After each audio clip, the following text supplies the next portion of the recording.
തൃപ്തിയായല്ലോ, എല്ലാവർക്കും സമാധാനമായല്ലോ അല്ലേ? എന്തൊക്കെയാ കാട്ടൂരാനെ കുറിച്ചെന്ന് പറഞ്ഞേ?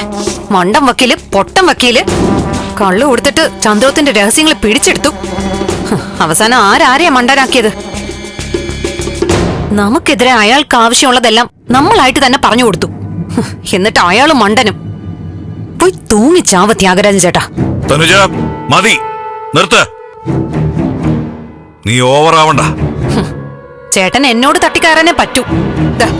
ഇപ്പൊ വീണ്ടും കാട്ടൂരാൻ വന്നല്ലോ. എന്തേലും മറുപടി കൊടുക്കാൻ പറ്റിയോ? അയാളല്ലേ സ്കോർ ചെയ്ത്.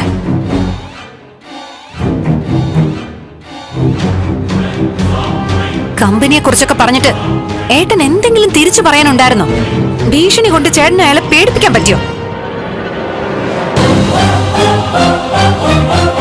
ഒരുപാട് പേരെ കൊന്നിട്ടുണ്ട്, തിന്നിട്ടുണ്ടെന്നൊക്കെ ഏട്ടൻ വീമ്പ് പറയുമല്ലോ.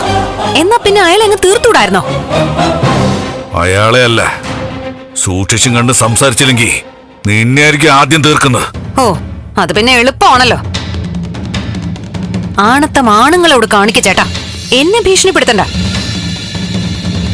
ഞാൻ പറഞ്ഞിട്ടില്ലേ, ചാകാൻ ഒരുങ്ങി നിൽക്കുന്നവളാ ഞാൻ. കൊല്ലൂന്ന് പറഞ്ഞ് വരട്ടണ്ട.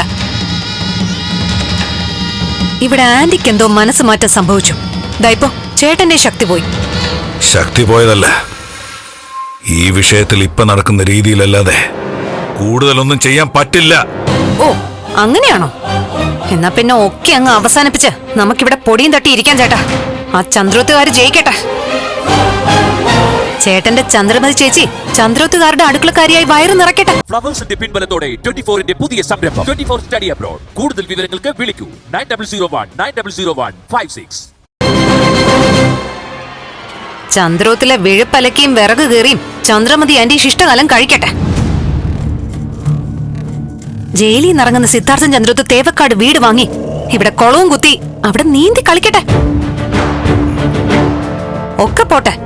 ഇനി അങ്ങോട്ട് ത്യാഗരാജൻ എന്ന പേര് കേൾക്കുമ്പോ നാട്ടുകാര് ചിരിക്കാൻ പോകുന്ന ചിരിയെക്കുറിച്ചാ ഞാൻ ആലോചിക്കുന്നത്. ചേട്ടൻ കോമഡി പീസാവും.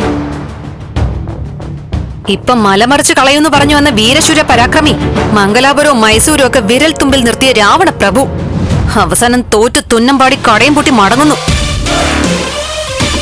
ത്യാഗരാജൻ എന്നുള്ളത് കളിയാക്കലിന്റെ പര്യായം തന്നെയാവും. കൂടുതൽ പറഞ്ഞ ആളാവണ്ട. ഞാൻ നിർത്താം, പക്ഷേ നാട്ടുകാര് നിർത്തണ്ടേ? അവര് തോറ്റുപോയ ത്യാഗരാജനെ കുറിച്ച് പറഞ്ഞുകൊണ്ടേയിരിക്കും. ആര് പറഞ്ഞു ഞാൻ തോറ്റുന്ന്? തോൽക്കാൻ വേണ്ടി ജനിച്ചവനല്ല ഈ ത്യാഗരാജൻ. ഞാനും അതേ പറയുന്നുള്ളൂ, തോറ്റുപോകരുത്. ചേട്ടൻ മരിച്ചോ സാരമില്ല, പക്ഷെ തോൽക്കരുത്.